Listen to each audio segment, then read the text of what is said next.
Chegamos então à quinta-feira. Quinta-feira vai ser um dos dias mais importantes na Semana Santa e um dos dias mais marcantes para a história de toda a igreja. As coisas que Jesus fez na quinta-feira marcam até hoje toda a vida dos cristãos e vão marcar até o dia que Ele volte. Porque, por exemplo, na quinta-feira aconteceu a última ceia e é estabelecido a Santa Ceia, ou que nós chamamos também de Eucaristia, que é o momento em que nós partimos o pão, tomamos do cálice e do pão, né? Lembramos a morte do Senhor até que Ele venha. Eu quero falar um pouquinho com você sobre isso hoje, nesse nosso vídeo aqui. Jesus estava com os discípulos então e Ele sabia que Ele ia para a cruz. O seu espírito estava agoniado e Ele se preparava para esse último momento. E Ele então pede aos discípulos que preparem uma ceia especial. Ele define um lugar, Ele já tem tudo estrategicamente montado, Ele consegue um bom espaço e eles fazem a sua ceia. Nesta ceia, que seria uma ceia de Páscoa, então eles não comeram apenas pão e tomaram vinho, eles tinham outros elementos, inclusive certamente carne de cordeiro, né, que fazia parte de toda ritualística da Páscoa judaica, que lembrava aquela Páscoa que aconteceu quando Moisés retirou o povo de Israel do Egito, que é a primeira Páscoa. Agora, porém, Jesus estava estabelecendo uma nova Páscoa, onde não era um cordeiro que morria para que os filhos primogênitos não morressem, mas era o próprio Filho de Deus que morria para que ninguém mais precisasse morrer. Este é o sentido da Páscoa cristã. Ela ressignifica a Páscoa judaica, que era esse momento em que o povo de Israel foi libertado da escravidão do Egito. Agora, na Páscoa cristã, a humanidade inteira é libertada da escravidão, do pecado, dos desígnios de Satanás, da prisão e da morte. Somos livres de tudo isso por meio do Cordeiro Jesus Cristo. E Jesus iria apontar para isso na última ceia. Nós podemos ler aqui no livro de Mateus, capítulo 26, versículo 26. Diz assim: enquanto comiam, então eles estavam comendo várias coisas, certamente a carne do cordeiro. Tomou Jesus um pão e abençoando-o partiu e disse, e deu aos discípulos dizendo: tomai, isto é o meu corpo. A seguir então tomou um cálice e tendo dado graças, deu aos discípulos, dizendo: bebei dele todos, porque isto é o meu sangue, o sangue da nova aliança, derramado em favor de muitos para a remissão de pecados. E digo-vos que desta hora em diante não beberei do fruto da videira até aquele dia em que hei de beber de novo convosco no reino de meu Pai. E tendo cantado um hino, saíram para o Monte das Oliveiras. Meus queridos, esta noite foi uma noite muito importante, porque Jesus estabelece algo que vai ficar para a igreja até os dias de hoje. Ele diz: todas as vezes que vos reunirdes e tomares deste cálice e comeres deste pão, vocês anunciam a minha morte até que eu venha. E ele diz: esse cálice, esse suco, este vinho é o meu sangue. E este pão é o meu corpo. Ele já estava anunciando que Ele ia dar o seu corpo e o seu sangue por nós numa cruz. Alguns discípulos ainda não entendiam. E nós vamos ver que no livro de João, Jesus explica mais claramente para eles. Ele diz: olha, vocês não estão entendendo, mas eu vou morrer. Pedro, inclusive, chega a repreender Jesus, dizendo: não, Senhor, não faça isso contigo mesmo, não aceite isso, nós não vamos deixar você morrer. E Jesus diz para ele: aparta-te de mim, Satanás, tu não cogita das coisas de Deus. Veja, Jesus não queria que os discípulos lhe impedissem que ele fosse para o seu ato de sacrifício, o seu ato de entrega na cruz. Inclusive, nesta noite, ele vai dizer a todos que um deles será o traidor. E também é nesta noite que Pedro diz: Senhor, eu jamais vou te trair, eu nunca vou te deixar, se precisar eu morro por ti.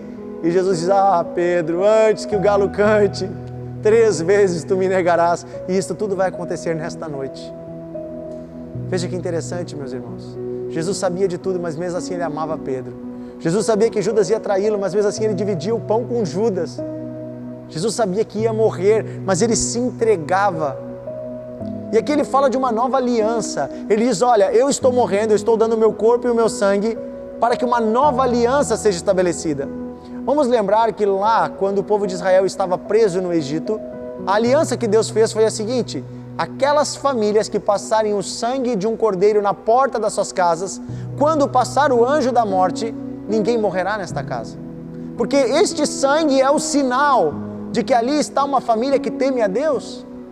Vejam, meus irmãos, Jesus está dizendo a mesma coisa para nós. Agora a Santa Ceia é este momento de uma nova aliança. Ele diz, olha, não é mais o sangue de um cordeiro, é o meu próprio sangue que eu dou para vocês.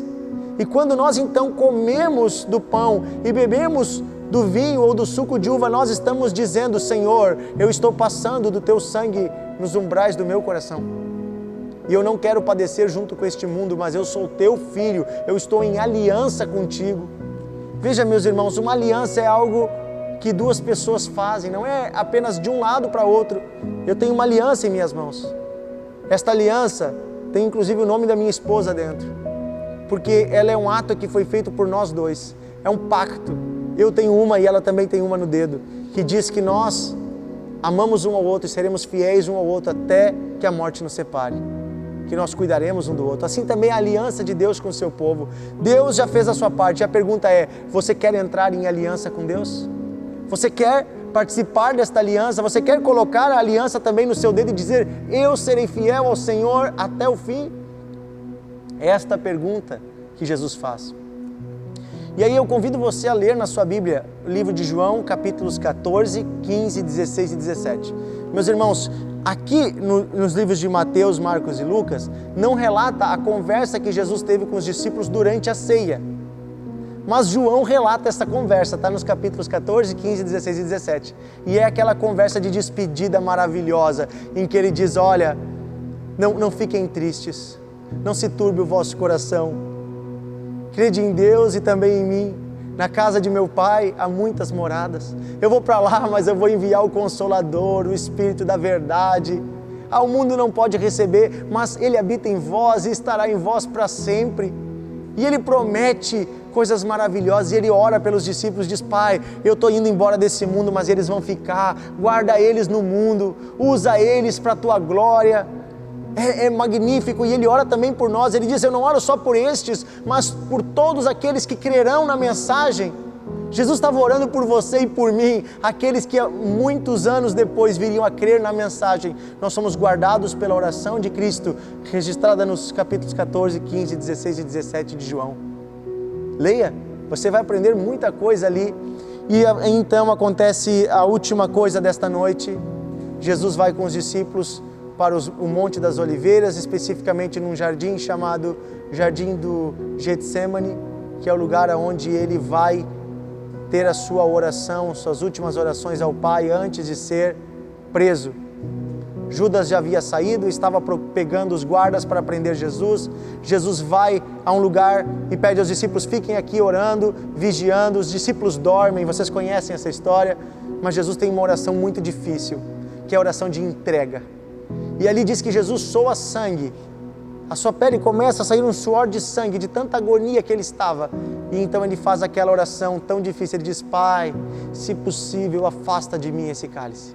Sim, muitas vezes nós pensamos, a vontade de Deus é tão difícil, que eu não sei se eu estou pronto. Porém, alguns instantes depois, Jesus olha e diz, Pai, se não é possível afastar de mim esse cálice, então eu me sujeito à tua vontade, que seja feita a tua vontade e não a minha. E ele se sujeita a Deus, e então diz que um anjo vem e serve a Cristo, consola a Cristo. E ele então chama Pedro, Tiago e João, que estavam dormindo, levantem-se, já estão chegando aí os que vão me prender. E nisso está chegando Judas com os soldados. Judas dá um beijo no rosto de Jesus, Jesus é preso. Pedro tenta defender Jesus com uma espada, corta a orelha de um soldado. Jesus acalma Pedro e diz, para Pedro, quem com ferro fere, com ferro será ferido, larga esse negócio aí, cara. Ele pega a orelha do cara, coloca no lugar e a orelha sara na hora. Oh, esse é Jesus, maravilhoso. E aí nós vamos seguir amanhã entendendo o que acontece nesta madrugada em diante. Mas o fato é, tudo isto é uma entrega de amor. Ele estava se entregando e se preparando para que nós tenhamos o caminho para ter uma aliança com Deus. Ele estava fazendo a sua parte da aliança. E agora é com você e comigo, fazemos a nossa parte.